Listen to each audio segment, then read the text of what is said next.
Blair, for those that haven't come across you online, introduce yourself and tell our listeners what we're talking about today. My name is Blair Thielemeir. I am the founder of Pharmapreneur Academy. I've been working really as a business development consultant, specializing in programs and services that are billable through a pharmacist collaborative or a standalone type agreement. Most of these practice models are focusing on preventative care and medication-related conditions. Today, what we're talking about really is the future of pharmacy and how we can begin to step into the vision of what we have for our profession moving forward, specifically looking at the psychology behind maybe what are some things that hold us back as professionals, and then how we can begin to overcome some of those self-limiting beliefs. It seems like the biggest problem with any change is having golden handcuffs, especially when there's tuition payback and the kids start coming and things like that. It's hard to leave your security. Absolutely. Yeah, I definitely, the golden handcuffs are I think inherent for any position. You've got that. I spent all this money on my degree, and now I'm thinking about doing something that doesn't even require necessarily a license. If we're talking about health coaching specifically, there's that I can't let go of the degree, the license, the box in order to reach for something new. And that's why I talk a lot about the identity shift. Because for me, definitely I've been there. I've tried to talk myself out of things so many times. I ended up having to really create a new word to describe myself. And this word, Pharmapreneur, was something that I created to kind of help me shift into the new version of what I wanted my career to look like, to have more flexibility, to be able to work in a context as a consultant that was not something I had ever seen anyone in pharmacy school do. It was very scary to kind of chart this path for myself, but also exhilarating.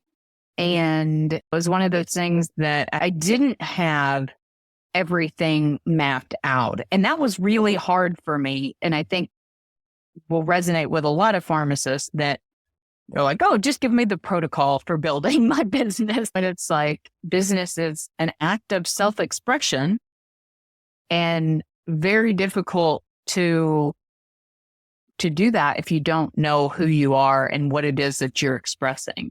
So I tell people whenever I don't want to have a conversation about what I do for a living, I'm sitting on a plane and someone's like, hey, what do you do for work? I just tell them I'm a pharmacist. Because if I don't want to continue that conversation, that kind of usually people have this preconceived notion of, oh, I know exactly what a pharmacist does and who this person is. So I needed to I needed to create this more interesting way to describe myself that invites curiosity. And I actually coach my clients to do this as well, is what would you call yourself if you had to rename yourself? If you were to choose your title, what would that look like? With marketing, Blair, you've read all these. Marketing said that you're not selling a hammer to somebody who wants to hang a picture. You're selling the whole. And if you go even further than that, you can say, well, you're not just selling a whole to hang a picture. You're selling the feeling that the picture's going to bring somebody, stuff like that. That can get kind of corny. Sometimes you'll watch a TV ad. I think Pampers is good for this. They'll show all this beautiful stuff and all of a sudden it's Pampers at the end. And some companies, I know Apple can do that and Nike and maybe Pampers can do it, but sometimes it's that's kind of a stretch. And with pharmacists, that's an interesting question. If you ask pharmacists who they are, what do they come up with? And sometimes it's sad because there's some people that, let's pick on the PBMs. There's some people who have said, you're worth this. This is your worth, 20 cents on something. And it makes me think of someone who's had trauma as a child and their dad is telling them they're a good for nothing kind of thing. And it's like somebody else doesn't give you your value. But on the other hand, if they're paying, it sort of is the value there. It's tough. It's tough to walk this line. I just spoke with a pharmacist. She's a pharmacy owner in California, and I've worked with her on and off for probably about 5 years. And when she first came to me, she really wanted to do something in women's health and creating a program where they were doing first hormone testing in women's health. Now, eventually building out more of a community that are for women that are going through menopause, also to connect these women with support systems to each other. So I see what she's creating is her pharmacy as kind of a destination for health and wellness, that she's attracting women that are her age, that are like her. She's her own avatar.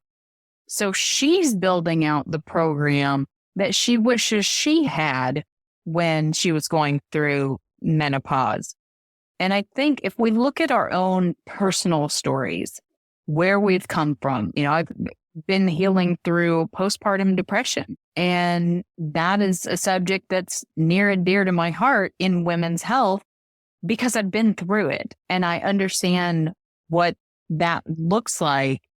And for us to kind of take off that expert hat and just be a person that has also dealt with some hard things, whether it's personally or family members, that is the spark that I see when I have conversations with pharmacists that lights them up, that they go, oh, I get it. Like, I can connect with these people. I can connect them to the information, but also the support and the community so that they're not being treated in isolation for some of these issues, especially in mental health issues. There's just so much isolation, especially in the medical community. It's difficult to get to that true healing if we aren't willing to go a little bit deeper with our patients and with our clients to understand, okay, well, maybe this isn't an adherence issue.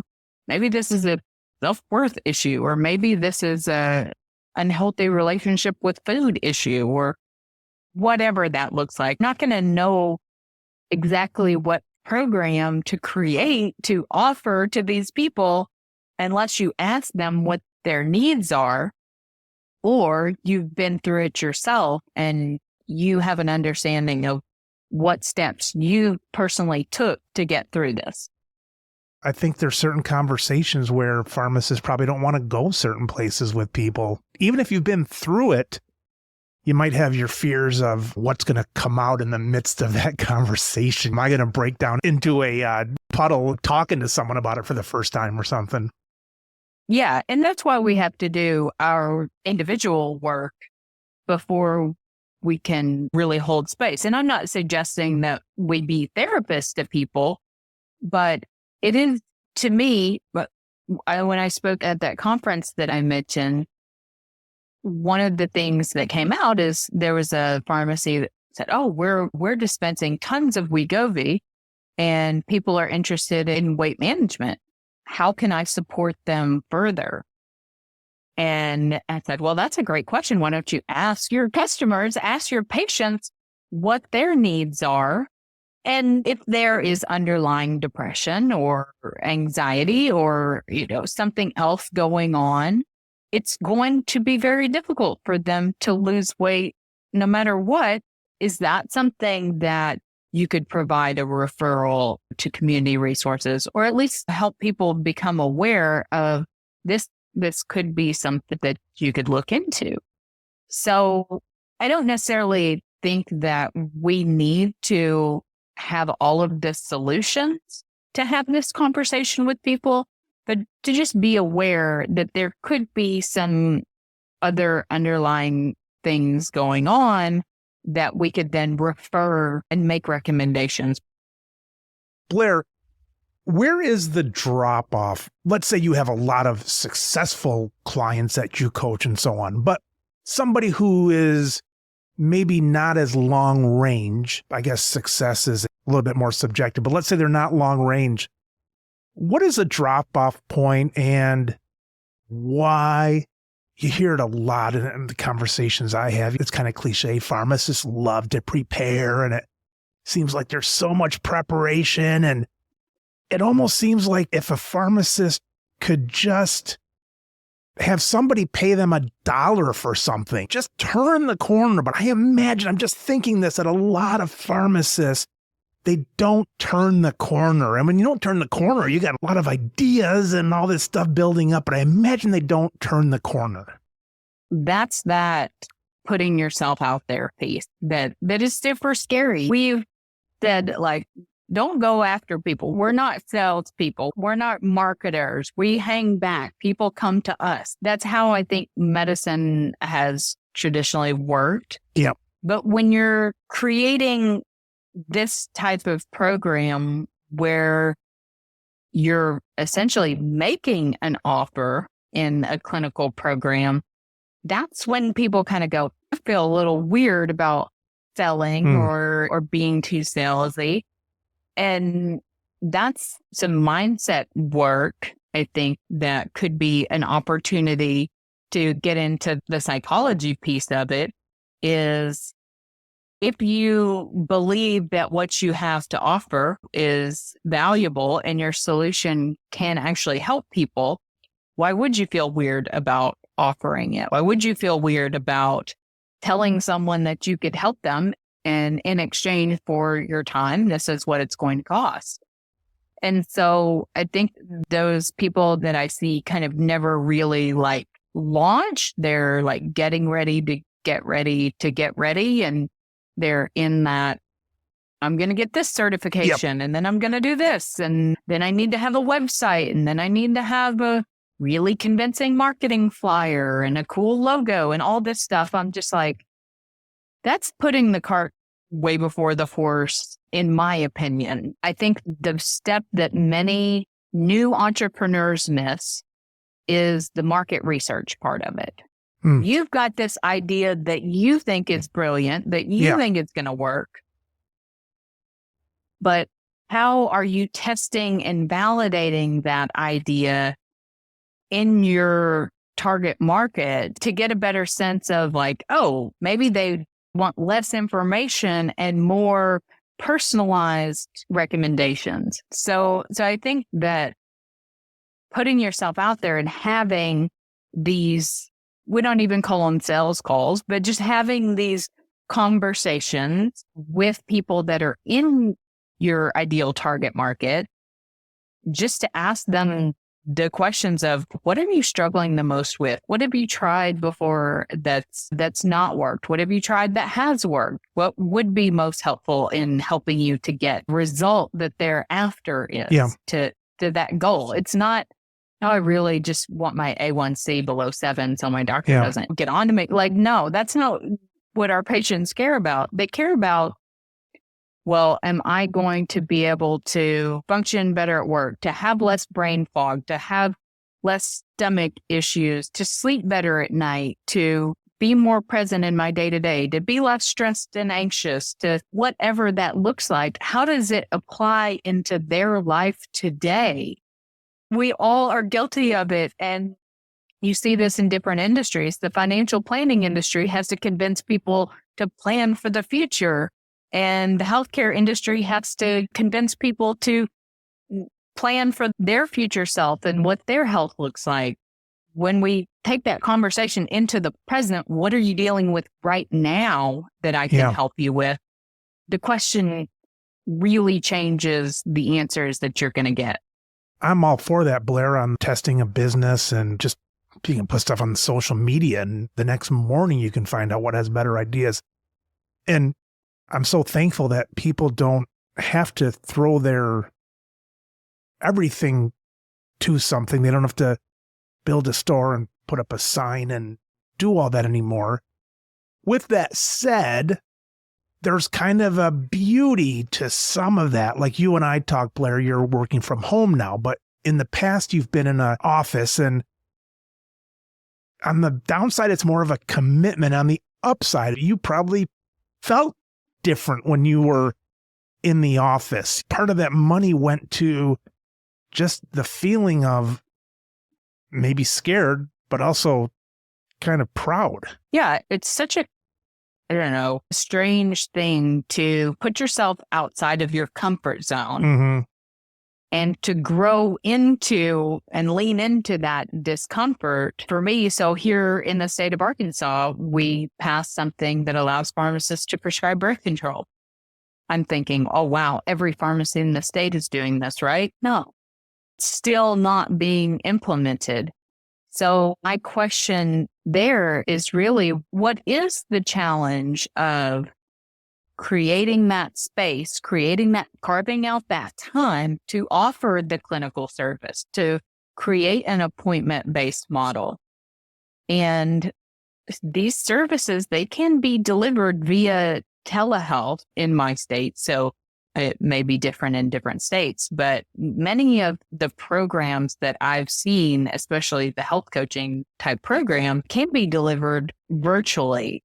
So creating a space and creating that time, carving out that, okay, I'm going to be doing consults for women's health on Wednesdays from 2 to 4, and leaving that spot open for people to book, to have that time and space to say, okay, I'm spending that time, I'm setting it aside, I'm sacrificing this time. You have to create that in your pharmacy or in your life or whatever, so that when you're putting it out on social media, you're putting out this offer to help, that you've already got the time to take on these new clients.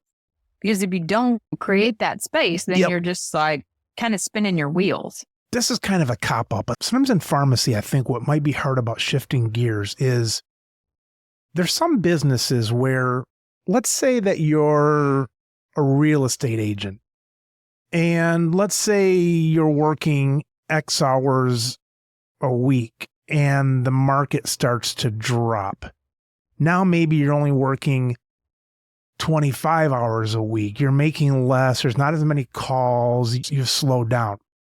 But with like the PBMs, I think the problem is a lot of pharmacies, when the market's dropping out and so on, it's not like the real estate agent who's now gone down 15 hours.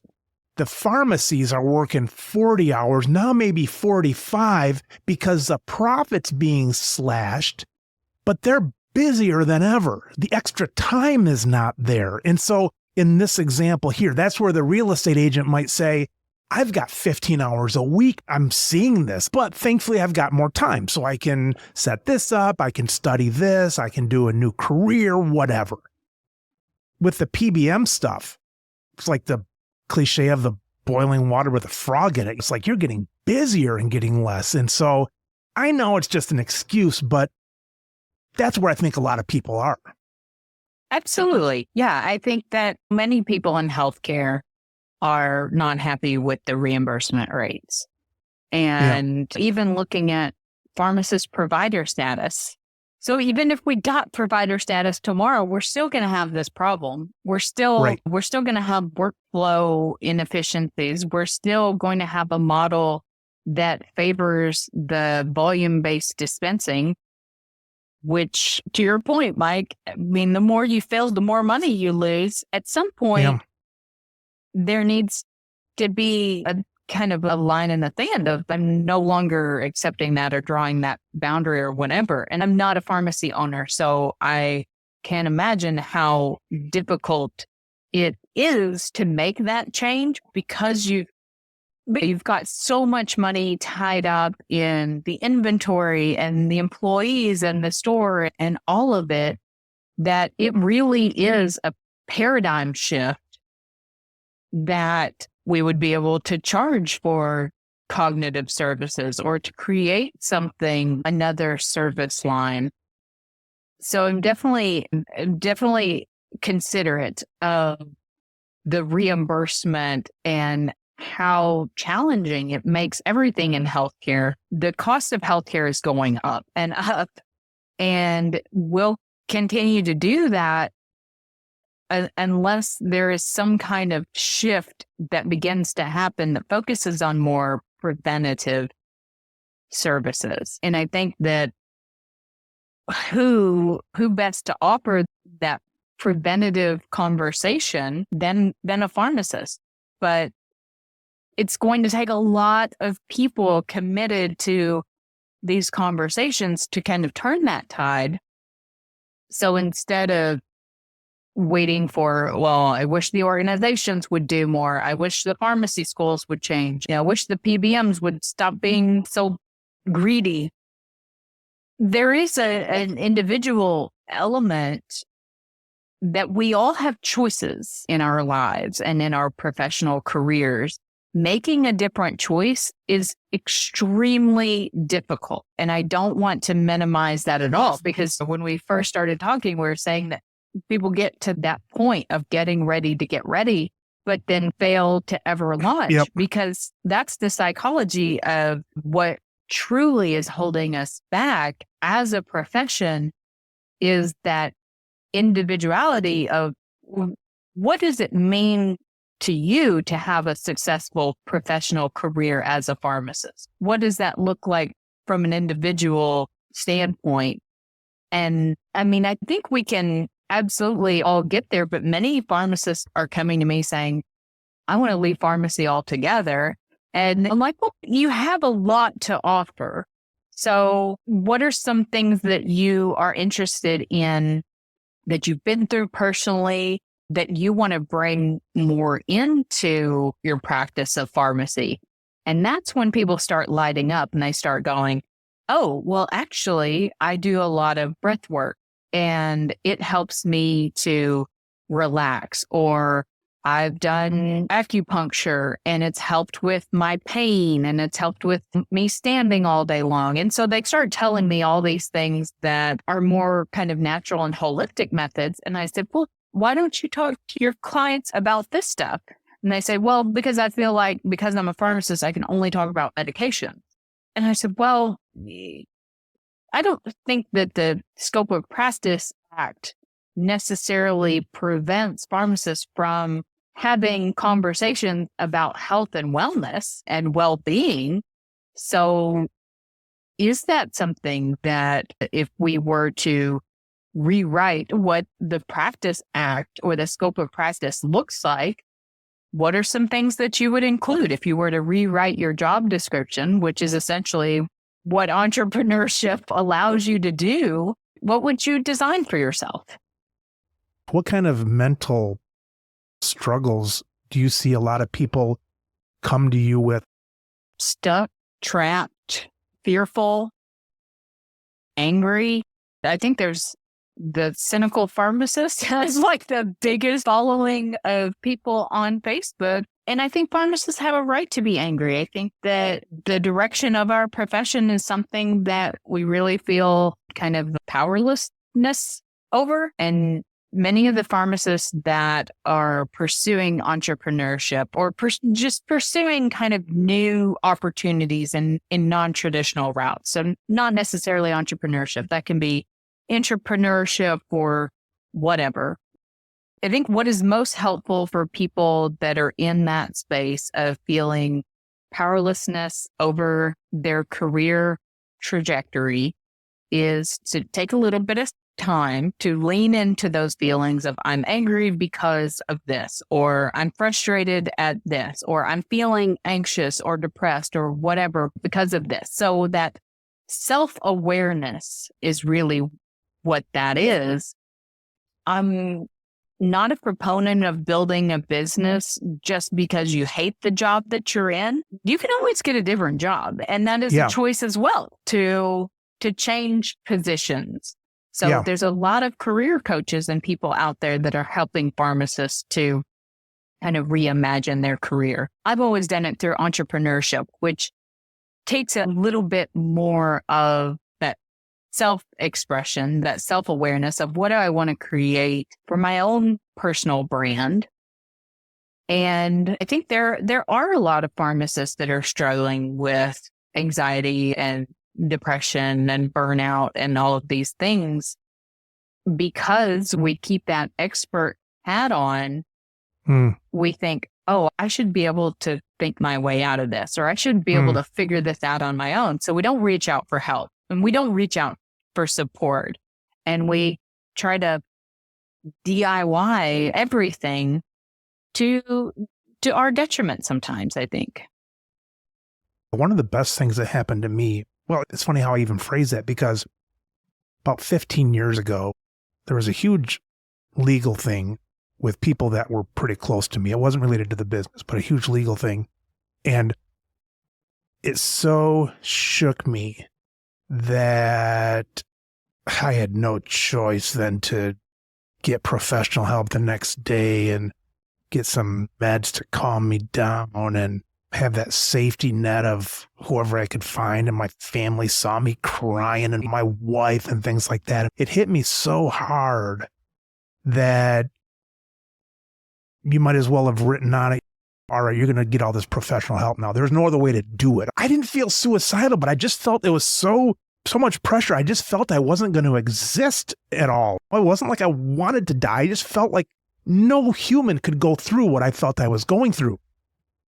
I think the benefit of that, though, is it made me depend on professional help. And I think what happens with a lot of people is you think that you made it through pharmacy school and you're still able to go to your job. You hate it, but it's that slippery slope. No one ever gives you what I was given to say, get help like today.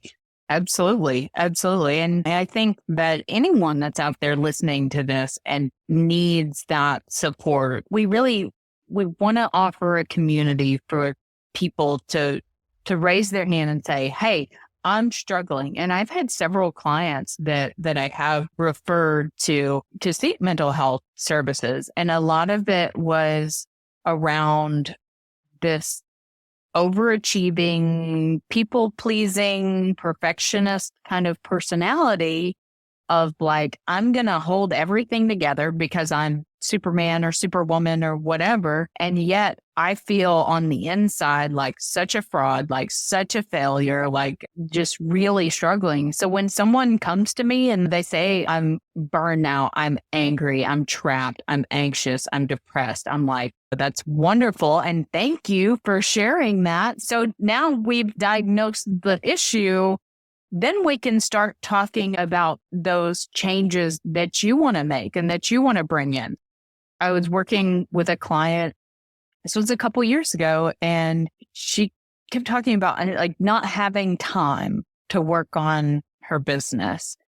And so we would get on the phone on Tuesdays, like, what'd you get accomplished this weekend?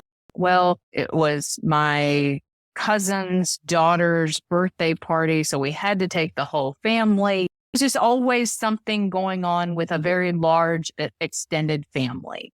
And my question for her was, do you really need to be putting your energy towards those types of things when you're telling me that your priority is building this business? Right. Would your family members understand if you said, I'm sorry, I'm not going to be able to make it to my extended niece's birthday party because I'm working on something that's really important to me? And sometimes that's a difficult conversation to have, especially with family members that, that don't like when we create boundaries. I had this one worker, and she had a different cultural background. And she would say to me, hey, I can't come in tomorrow because my, fifth cousin once removed had a baby or something like that. I'm like, are you kidding? I mean, I guess that's a German in me. And I think that's important to understand. If I'm working with someone, like, what are your values? And is family values one of your biggest priorities?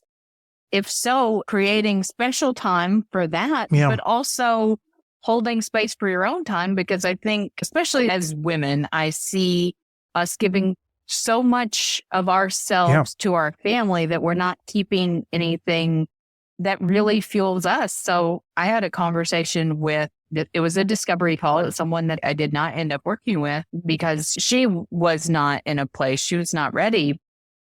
And the question, I asked is like, well, what do you like to do for fun? What are you passionate about? And it was so sad. She said, well, I really used to enjoy decorating my house, but I really haven't even had a chance to slow down and enjoy that in the past few years because I've been so busy at work. And so we're getting so much of our personal worth and satisfaction from our work. If the work doesn't feel meaningful, if the work doesn't feel purposeful, then you can see how that links to my life isn't meaningful. My life has no purpose or direction. I was just watching something on YouTube the other night, and this guy, I think he talked about 4 things. It was neighbors, job, and something else. I forget what it was. Anyway, if you look at even the last few years, what has happened with a lot of COVID, a lot of church breakdowns and neighborhoods, you pull your car in and get the door closed before anybody sees you. But your needs as a human don't go away. And so his thing was exactly what you're saying, Blair. Those 3 things kind of get funneled into that last quadrant of job. And it's like, jobs aren't really meant to do that per se. And that's, maybe where people say, well, then I'm going to go off and be an entrepreneur. It's like, yeah, but how many entrepreneur family breakdowns are there? 100 hours a week and their family breaks down and all that. So there's a spot for job, but it's not everything. Yeah, I'm seeing this a lot in the corporate kind of startup space, is a bigger focus on workplace culture and developing leaders that have more of these soft skills and that are able to provide, a space. And this is definitely not something that I'm seeing in the healthcare corporate space just yet, but I'm seeing it in other spaces. So my hope is that there will be some trickle down effects as we're talking about employee satisfaction, company culture. It's such a focus in pretty much every industry besides healthcare. I have a theory that one of the things that's really driving a lot of the reform and a lot of the opportunity for us in healthcare is there are so many healthcare professionals that feel like they're being used as a warm body with a license, and they're interchangeable, and their company doesn't care about what they're doing. It's just as difficult to create a business that you can have that balance of work, of personal and professional, that you can find meaningful work in a company as an employee, just like you can find it as an employee. On the other side, you cannot find it as an entrepreneur if that too much of the self-worth and the achievement and the perfectionism and the people-pleasing are coming from outside of you versus being self-determined and self-motivated. Why is that in healthcare we're seeing that? Why would workers not being taken care of? Is it the quick growth and COVID and things like that? That's a great question. I think it's the healthcare system is such a nebulous, disconnected kind of thing where we've got the insurance players and we've got the pharma companies, and then we've got the actual licensed professionals that are providing the services. And connecting the dots of caring about the people in those roles hopefully becomes something that these healthcare businesses are seeing as directly tied to their profits. Because like we said in the beginning, there's not a lot of incentive to change unless there's enough agitation that's happening. there was a study I saw on LinkedIn posted by a LinkedIn news editor, and it was essentially that pharmacists during the pandemic and the year after had about a 43% increase in job transitions. So what I'm seeing is more difficulty attracting talent, more difficulty around talent retention in the healthcare space. And it does create this opportunity for, well, if we were to reimagine what practice looks like, what a truly patient-centered healthcare model looks like, because we're all patients. I mean, we are the professionals, but we're also the patients in this system at multiple points in our lives. So we're seeing both sides of these issues. It's really about standing up and articulating what we see these problems in, specifically in our individual professions, because the physical therapist and the primary care doctors and the orthopedists, we don't talk to each other very often.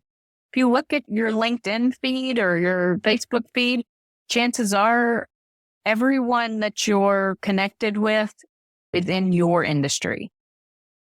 There's not a lot of interprofessional communication. It's almost like we're kind of stuck in this algorithm that's showing us people that look and think and talk and do exactly like we do. And we're getting kind of stuck as we're trying to solve these bigger issues with innovative ideas. It's important to have outside insights. And I think that's where the networking and the conversation about who are you as a pharmapreneur or your elevator pitch, that you call yourself. I think it's important for us to understand what we stand for and be able to speak to that and have a vision for what we would really like to do in our career in healthcare.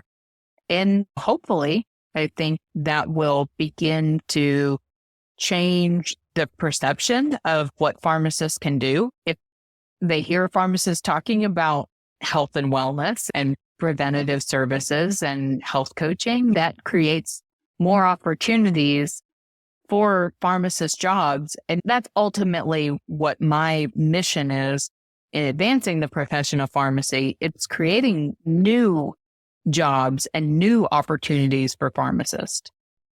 It's sad for me to say, but I think pharmacy is a big career where the profession that gets people into school is not necessarily the same one as what they see in reality on the outside.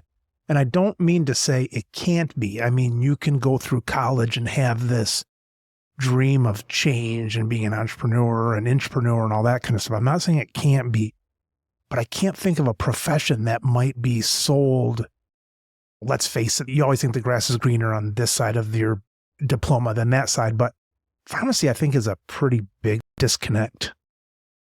Yeah, I would agree with that. I think in school, we talk a lot about patient care opportunities, and then in reality, we get out in the wild, and it's wild. It's type as fast as you can, answer as many phones as you can, check people out from the register, get the window as fast as you can. It is very much a different reality than what students are being told to expect. Mm-hmm. So I think it is always helpful to give people an honest look at what you're spending your time doing, and if there is something that we need to look at from an educational curriculum point of view, what would that be? What would be helpful in terms of helping these students see that opportunity and maybe see that disconnect and somehow try to kind of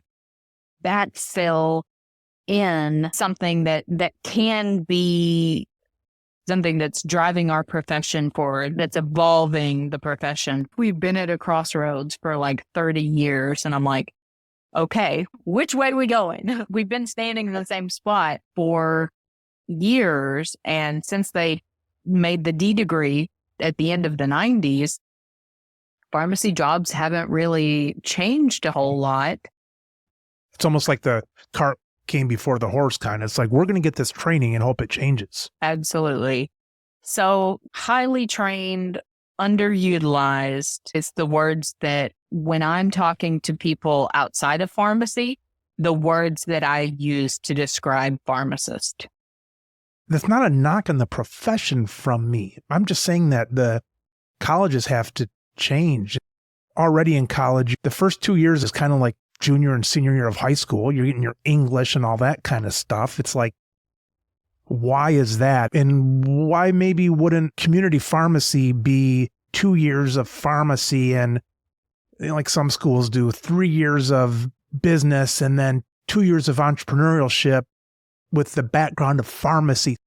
There's a ton of stuff to teach, but to throw people out there overeducated without those kind of skills, I think that's a place where you could do some really cool things and maybe keep the tuition debt down too. It's not a real pretty thing to come out and want to start a new business when you're $150,000 in debt. So it just seems like you've got to, I don't mean face reality, like we have to show them that it sucks to be a retail pharmacist. I'm not saying that. I'm saying reality of like, these aren't there. That's why it behooves all of you to study more business and entrepreneurial, and let's make a business and let's spend a year at a medical non-pharmacy place and get to know the leaders and CEOs. It just seems there has to be like a reality check with that. Yeah, I think that there's so much opportunity for pharmacists to create these opportunities, to create these new jobs. These aren't necessarily jobs that people are applying for, but they are something that, like going to work in a local primary care office, for example. Yeah.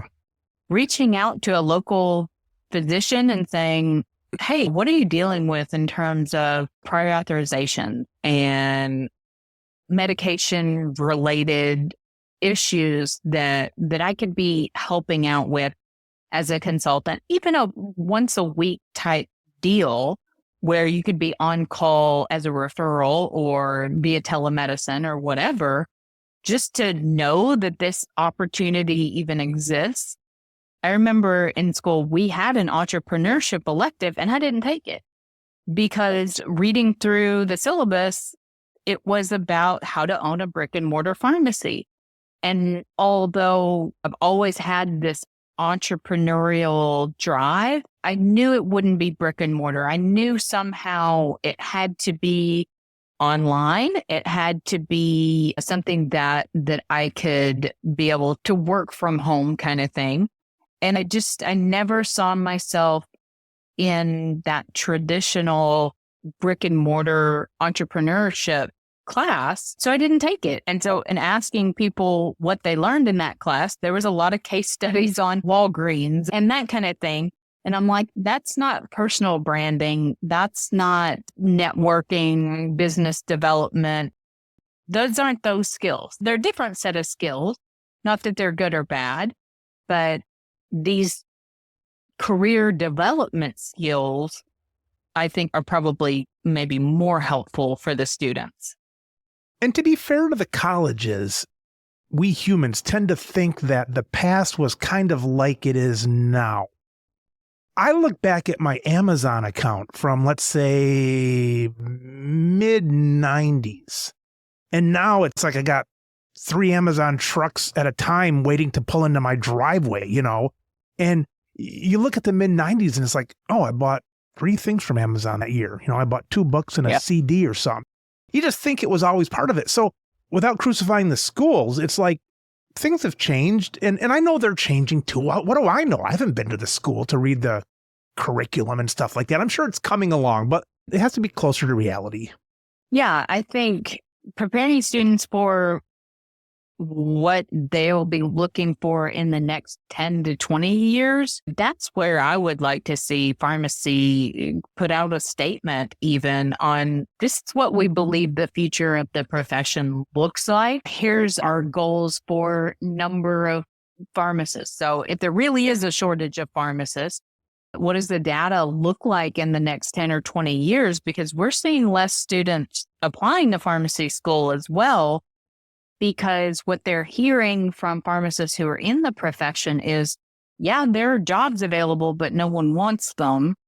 And that's not enticing to young talent to enter a profession with that big of an investment for something that's maybe not exactly where you want to be professionally. So I think preparing students for looking at AI technology, for example, how is AI technology going to revolutionize the clinical experience in the next 10 years? In the next 10 minutes. 10 minutes. It's so crazy. I was talking to one of my friends, and she has a child that's been going through some really difficult mental health struggles. And so they actually contacted the suicide prevention hotline.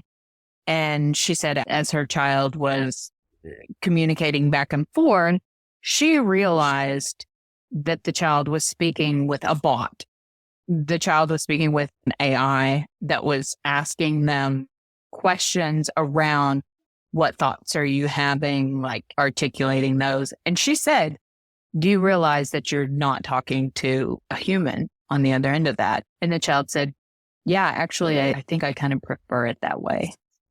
How things have changed where I had to call up the phone company or something. It's like, I need help. I press the right button or something. And then I held and I'm like, oh crap, I got to talk to a human.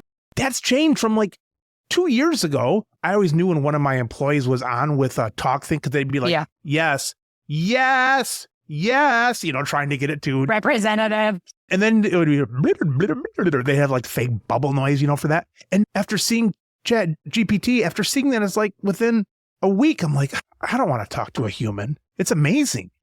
It really is. I mean, I think that there's so many things that are changing rapidly. I've been talking about 3D printing. At what point are we going to be 3D printing people's medications out for them? I mean, there's so many things that will change, that technology will change in the next 10 or 20 years. My question is, if you're not a walking encyclopedia, if that isn't really necessary, what then do you want to be doing? What conversations need to be had by a human? What is the value of a human connection? When is that appropriate and when is it not? This weekend, I watched 3D printing on TikTok. They printed a safe, and the safe then had hinges for the door and the dial. I'm sure it wasn't deluxe, but the dial to do the combination, all printed as one unit. They didn't put these things together. It was all printed as one with a hinge and a combo lock on it. It's just amazing. It really is. I mean, the stuff that they're doing with 3D printing, with AI, like, I don't even think that I would venture to say what I think the next 10 or 20 years looks like, because I don't think anyone knows. Blair, you've got one of your 3-ring circus things going on this Friday. Yeah, so that's the Elevate Summit. This is the 7th year that we've had it. So we started really the very first virtual pharmacy conference in the industry back in 2017. This year, I'm super excited because it's more about networking. It's more about business development and connecting with people that can help get you to that next level in your business. I'm bringing in one of the facilitators that I used for our healing medicine retreat in Costa Rica. And he's going to be leading us through a session to help develop what is that bigger vision we have for our careers or for our business. He's going to be doing that Friday morning, Friday afternoon. We're going to have a mastermind with some hot seats. And then Saturday, kind of continuing that conversation around how to set up an offer And so I'm actually going to be sharing a template that I use and have been using for the past 8 years to create a proposal for a client. So we started off this conversation really about how it sometimes can feel icky to put yourself out there and to make an offer. But if you can get down on paper, we call this the ODT proposal structure. If you can get down on paper the objectives of what your program accomplishes, including what the client's results are, not just our hope for what result that they're going to get. Since we started it in 2017, we've probably trained over 5,000 pharmacists from around the world through this event. So it kind of continues on what we've been talking about today, is this psychology behind what may be holding us back as individuals. And if we were to remove some of those challenges or barriers, those limiting beliefs that we have about what we're capable of, then being able to envision, like, what is the potential for what we could create with our knowledge, with our background, with everything that we have, to build something new that not only serves our clients in a new way, but feels purposeful and meaningful to us as well as professionals. We'll put a link to that in the show notes. Blair, always a pleasure talking to you. Thanks for what you're doing for the profession. I think somebody who's helping lead our vision is near the top or at the top of the important things we talk about. So keep doing what you're doing, and I look forward to talking again soon. Well, thank you, Mike. I appreciate that. Thank you so much for having me and for the advocacy work that you're doing with this podcast. And I think the more pharmacists that we have that are using their voices and standing in their truth and wanting to be heard in terms of an individual vision for what our profession looks like moving forward, kind of creates this movement towards what's best for our profession moving forward. So thank you. I really appreciate always being here, and it's always a pleasure. All right, Blair, thanks. We'll talk again soon. Thank you.